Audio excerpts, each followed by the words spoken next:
I'm Genevieve Randall, music director with Nebraska Public Media, and we are proud to support Lincoln Symphony Orchestra in these pre-concert chats. Always a good time. Some of the LSO concerts, by the way, can be heard statewide on our occasional series called Nebraska Concerts, which airs following our Friday Live program at 11 a.m. Central on our statewide network, hosted by Laura Black. Well, I am joined for this chat about this next concert here by two harpists because we have a double concerto on this concert. We've got Katie Waichulis, who is principal harpist with the symphony, and members of other ensembles around here too. Julie Smith Phillips, who is a guest harpist here, originally from Nebraska, these days playing in California. Welcome to both of you. Thank Thank you. you. It's nice to Great be to be here. here. And of course, our maestro, Ed Polachek, is here joining us for this chat. Great to see you as always, Ed. Well, it's always a great privilege to be here. Thank you. And then just another little logistical note, depending on when people are watching this video, that concert is coming up or it's in a few moments. So that's the space between happening on March 6th, 7:30 p.m. And this concert is in a very special space at St. Paul United Methodist Church in downtown Lincoln, which is where Lincoln Symphony Orchestra started out from the very beginning anyhow. Three different composers works on this concert. Zoltan Kodai's Dances of Galanta, a beautiful piece called The Passion of Angels, which we'll definitely talk about, by Canadian composer Marian Mazzetich, and Joseph Haydn's Symphony Number 104. Great to have a Haydn symphony on here too. I think let's start with a little bit of what we can expect as far as orchestration or instrumentation in each three of those pieces. What's the texture journey going to be here, Ed? Well, it's definitely chamber orchestra. The Kodai, the dances of Galanta, and the Mozzetich, the Passion of Angels, each employ four horns. So that's just a little bit bigger sometimes than that we use, but it's still double winds and two trumpets, some percussion, and occasional timpani and strings. It's the perfect size for doing a concert at St. Paul's United Methodist Church, which, as you pointed out, actually this month in March of 1927 was the very first concert that the Lincoln's Little Symphony Orchestra, as it was called back then, started. So in a way, it's a precursor to our planning and celebrating our centennial next season. Beautiful, beautiful. Well, let's talk about how common harp players are, not only within symphonies across the country. You mentioned, Lincoln's Little Symphony, and you've certainly grown over the years. How many symphonies across the country, especially in a community this size, have a harpist? How common is it even for repertoire to really be featuring the harp in an orchestra? I might leave that really Answering for to the that. harpist to answer. Yeah, sure. Because they're going to have more of it. I just find that I think it's incredible that somebody from Hastings and somebody from Omaha have chosen that instrument as their passion, and have made they become leaders in their field, and we are just incredibly lucky to have both of them together, and Katie as our principal harpist. I mean, it's pretty fun actually because our backgrounds are cross paths quite a bit. Julie's a little bit younger than I am, but we both got to study with the same teacher for a little bit, and she's actually going to come out and see the concert next week, which we're excited about. But for your question, I mean, it's a great question that you asked, Genevieve, and I don't know that I know all of the answers to that. But I would say, obviously all of the major orchestras have a harp position. I don't believe, Julie, correct me if I'm wrong, that anybody actually has a second harp position anymore. That used to be a little bit more standard with the bigger orchestras, but that's kind of gone by the wayside. But I would think any, regional orchestra, full orchestra is going to have a harp position. So. Is Yeah, that about right? yeah, I would agree with that. There are just a few straggling second harp positions in the country, but more or less the orchestras have kind of moved away from that kind of structure to be able to give more flexibility to the principal harpist. And budgetary reasons. Like it's understood, from a financial point of view, why they might not be able to keep a second player on all the time when, there's a lot of great works for two harps, but they don't come around all the time. So, but I would guess that most communities have an orchestra, have a player that they regularly call, whether they live in that particular town or nearby. But there's a good, we're we're small in numbers, relatively speaking, but there's a good number of harpists in the country. So, and we love to play wherever we can. Well, I might want to add to that too, that there are numbers of composers who indicate two harps, and yet it's really a doubling of one actual part. And I think that's why orchestras, thought, well, I don't know that we can afford to have two harps playing the same thing all the time. Now, that's not always the case, obviously. But I mean, I think of many composers, Ravel and Berlioz, who say it's that we really need two harps here. And very often, Katie, as you well know, when you'll ask me, what do you think? And I'll look at the score to see if it needs the extra added oomph of a second harpist. And I always, I'm a music director that generally tends to leave those decisions up to my principals. They know far better than I do where that's necessary and where it's not. And we've always developed this kind of trust in Lincoln that that's what it's going to be. I take the advice of our principals. It's great. So I'm kind of curious about the rise of the harp in orchestra. I was just thinking as you were talking about repertoire and what orchestras need and what they don't.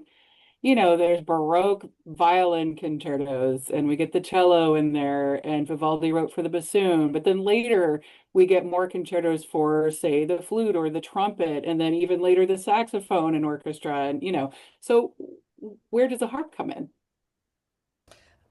Um, well, actually, it just came up in conversation last night at my rehearsal. We're playing, strangely enough, we're playing the Brahms Requiem here in San Diego this week, and he writes for harp in two movements, and then we sit and we replay the same material in the very last movement. So we're barely used, in this 80-minute piece. It's not very very much that we play, and we're trying to figure out, okay, so where was this in the history of the harp? And it was after Berlioz introduced the double action harp into the orchestral scene. So it was the instrument that we play on today was around, but definitely not totally mainstream. It would have been, this is Brahms wrote the Requiem in the 1860s, I believe, and Berlioz was around 1830s. So around the same, later on, around the same area, then more Strauss, and, it got incorporated into the orchestral repertoire a great deal shortly thereafter. But, it was the late 19th century where the harp was really kind of more introduced into the orchestral scene. And we're so grateful because then we get to be a part of all these great works that otherwise we just kind of sit throughout and just listen. So but the harp was around before Berlioz. Oh, for sure, right? Yes. Yes. I was trying to think of a piece of music pre Berlioz that features the harp or has harp in the orchestration, and I can't come up with any. It's really not used. I mean, the first concerto was the Handel Mozart harp concertos or something. I think there's Handel harp concertos, and I don't know what style. That was transcribed from an organ concerto. Okay, well there you go. See? It's played often on the harp, and then the next kind of major concerto that used harp was Mozart, and I believe he just composed that for a friend, I want to say. Yep. And that would not have been played on a double action harp, which is what we play on today. So like Julie said, the double action harp, I don't think came about until the 40s or 50s, I want to say. More or less, yeah. And so that's, that's what allows us to be able to play all of the notes that we do today and play all the chromatic notes that we get. Before that, it would have been very if not impossible, to play, anything that would have been written with all the chromaticism that composers used prior to that. Well, what I think would be fun, I always love to say this too, because harps are generally just behind one of the string sections in the orchestra, either stage right or stage left, whichever he or she prefers. That's where I always go with. But you're going to be out front now, in front of everybody, in front of the entire orchestra. And what I would just love to hear from audience feedback is what harpists do with their feet. It is the most remarkable thing, because it's not just that they have these levers that they have to get, but there are, I think, 3 positions for each lever that they have to, and you have to make it right, or boing. That's why we wear big skirts, to cover it all up. I don't want people knowing any of that. Make it look like magic. Exactly. Yeah. I find it spectacular. It's a really fascinating machine. I mean, the yeah, harp itself, it's it just really is. crazy. Yeah. This is all really great background to talk about this piece that the two of you are featured on. And this composer, Marian Mazetić, born in Italy to Slovenian parents, moves to Canada, studies, and then over his career, interestingly, changes and grows in style and the kinds of music that he writes. So, what is The Passion of Angels like? I'll let you take on this one, Katie, if you don't mind. Yeah, that's no This problem. is not her first rodeo on this piece. Yeah, I have had the opportunity to play this with a couple of other orchestras. So, what I love about this piece is just how atmospheric and ethereal it really is. I mean, when people think of the harp, they think of, doing glissandi, where you just run your fingers down the strings and back up, and all of the arpeggios. And he really uses that both of those effects uh, for most of this piece. And what I really enjoy about how he has put this together, because I've played a couple of other things that he's composed for harp, um, but especially with this double harp concerto, we're a string instrument, but how we produce our sound is by plucking, and so it's a little bit more percussion that way, right? And again, there's all this arpeggiation that he uses, and so I'll be playing an like a 9 note arpeggio, but Julie's going to be playing an 11 note arpeggio at the same time. So I think the effect that he's after that works really well is not trying to line us up all of the time, but you really get the effect of what the harp is capable of in producing a sound, and again, just all that beautiful range of arpeggiation, but not trying to be like we have to be exactly together all the time. And that's also what really, I think, contributes to the atmosphere of the piece. It's really lovely. So, And he has this style. Of course, I guess he's gone through, I don't know a lot of his works, but in reading about him and listening to this piece and studying this score, he has a kind of style that reminds me a bit of the end of the last century. There was this period, or this kind of quality of music that people called New Age music. And it's, in a certain sense, it's that post-modern, almost, or post-modern romantic aspect of what it's about, because there was a real aversion, or a trend away from the atonality and the craziness that the 40s to some extent, but the 50s, 60s, 70s in classical music really went crazy and haywire. They took up that serial aspect of Schoenberg and went nuts with it. And I always questioned. I had to do a ton of that music, because that was when I was in my formative years of doing things. And I often wondered, in the amount of work that had to be put into some of those works. I would say to myself, I wonder how many of these pieces are we going to hear 50 years from now, or 100 years from now, or even 10 years from now. And the answer ended up being not terribly many of them. And what has survived, I think, from the 20th century has been not the compositions by Carter or Sessions or Berio or Babbitt so much as Copland, Bernstein, and composers on the more popular area like Gershwin, Kern, Rodgers and Hammerstein, all that stuff that has carried forward into our current the 21st century.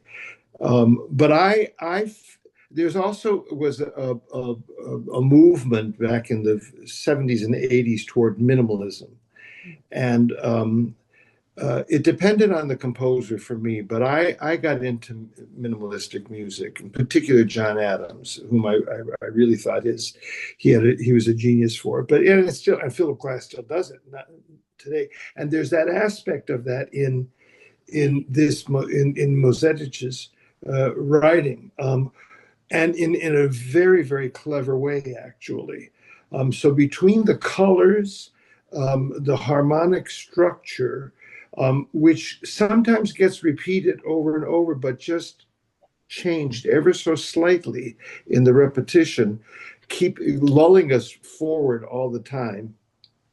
And the minimalism linked with the certain rhythmic things that he's put in, I find it fascinating, and I fall in love with it. So I really am, Julie and Katie, I'm really very much looking forward to this. I think it's going to be a new experience for our listeners, and I'm thrilled. I'm really thrilled about it. Be fun. I'm going to get the title wrong, but there's another Mazzetich piece to check out. I think it's called Postcards from the Sky. Yes. It's another one that's just absolutely beautiful. I haven't heard this harp piece yet, but I'm assuming from what you're saying that it might be kind of a similar vibe. So if people like this piece, they might want to check out more by Mazzetich. Well, we've got just a few minutes left to chat. I know we haven't really talked about repertoire much, but you do have program notes. Haydn Symphony is a Haydn Yes. symphony. I do think it's pretty special to have harpists in this chat, so I kind of want to focus on you guys a little bit. Amen. I love it. Both of you have studied with the amazing Yolanda Condonassis, who actually also has ties to Hastings via her mother, who taught piano lessons there for quite some Wow. time. I know. Yeah. And the couple of opportunities Amazing. I've had to speak with her, she always wants to do a shout out to Hastings, which I think is really sweet. Yeah. I know that UNL flute students who studied with John Bailey, also principal flutist in the symphony, have what they call Baileyisms, things that he would say in lessons. I'm wondering if the two of you have Condonasisms, Oh if I man. could say that. You can. Julie, Oh, Julie studied with her a bit longer, so you probably have some then. well, I mean, she is I adore YK and that's what we call her, YK, of course. YK. And I think most of the time, like the things that come out in my memory bank of studying with her in Cleveland would be just more of like just the outbursts that she would positive outbursts, all Yeah. positive, no negative ones. Like just I don't know, just her she's so quirky and funny and creative and I mean I don't know if there's anything that would come out like that she would do, but she was always imitating Alice Shalafou as well. So and Katie and I both study with Alice. Alice Shalafou is the former principal harpist of the Cleveland Orchestra for 60 years, and she took over the Camden Harp Colony in Camden, Maine, and so we had the opportunity to study up there with her as well. And Katie started at CIM with Shalafou. So, Yeah. but I don't know, YK rhythms. Like I don't know, just I remember. I don't know. This was something that my experience, she was always very professional, but I did the USA competition. I think it was in 2001, I guess it was, and I started way too late to prepare for a major international harp competition. Like I literally showed up at school that fall. I was a junior, and in September, and I said, I kind of feel like maybe trying for this thing, and she's like, really? And not like negative really, but like okay really. And she's like, well, if you want to, you have to start now. You need 9 months at least to prepare for this. And so I put my, my blinders on and got busy. And, this was a shot in the dark, of course. And when I called her to tell her the result that I got third prize and the whole thing, she's like, hot damn. She's like, oh my God. She was in the loop, of course, but like when the whole thing was said and done, but her outbursts always, throw me back. Oh, I'm that's like, yeah, great. It's amazing. So awesome. I haven't talked with her in a while, so I'll have to remind her of these Let her stories. know. Yeah. I, So, I, I will tell you that personally, I've always had some very unique relationships with harpists. Edna Phillips from the Philadelphia Orchestra years ago. yeah. And that's just a long story to Wow. tell you about. But also on the faculty at Peabody, where I was full time for almost 50 years, Jean Shallifer was on our faculty, and I got to know her. And Jean and Alice were sisters, right? That, Weren't they cousins, I want to or say? cousins? I Was don't it think they were I cousins? think sisters. they, Yeah, I think yeah, they I were think it was both first cousins. cousins, I want to say. And when Jean left, then Ruth Engelfield took over. And Ruth was, I mean, she was really all about harps. And she talked me into doing several programs where I would use upwards of 12 harps on the stage. Wow. And I remember doing a Christmas concert with the Fantasia on Greensleeves for one flute and 12 harps. Why haven't we done that here, Ed? Yeah. Something to That's look forward to. I love that. I really, can you imagine? I mean, I felt like I was in like a 1930s movie with, I was in the center of the stage and there was this huge arc of harps around and it was like sound surround. It was fabulous. It was Yeah. absolutely fabulous. I've done several of those kinds of programs, but I always got a big kick out of it. That's amazing. Oh, Yeah, that's it so is. much It really fun. is crazy, but yeah, it's wonderful. Oh my goodness. Well, it is such a pleasure to talk with two harpists here, both very accomplished harpists. And yes, as we've said here earlier in our chat, it's a small world. So the two of you have crossed paths several times. And this is going to be a beautiful piece. Katie White Chulis and Smith Phillips featured on this Marian Mazzetich piece called The Passion of Angels. Also on this program, Zoltan Kodai's Dances of Galanta and one of the London symphonies from Haydn after The he was final, free the of the final one. Esterházys, the final one, he could just go get paid to go to London and give some concerts. So one of his symphonies there, number 104 in D major, all on this beautiful program led by Maestro Ed Politik from Lincoln Symphony Orchestra. The Space Between, and for those who are watching this earlier, just as a reminder, 7:30 p.m. at St. Paul United Methodist Church Right. downtown. That's going to be a beautiful space for harp. All three of you, thank you. Such a fun conversation. What? Oh, thank you, thank Thank you. you. And I finally get to meet Julie before we get into Before we, rehearsals. yeah, Yeah, exactly. exactly. Just so the audience knows that we do have rehearsals before we do Do. these We do. programs. I mean, Thank Katie you. was just on our last concert, and was featured on that program was Rimsky-Korsakov's Scheherazade, which is basically a violin harp piece. That's what it ends up being, and it was beautiful. But I do have a very strong love and connection with harpists, so I'm thrilled. I'm blessed. I'm blessed. Very great. Look forward to it Yeah, next thank you week. so much. Yeah, Thanks, thank Genevieve. you.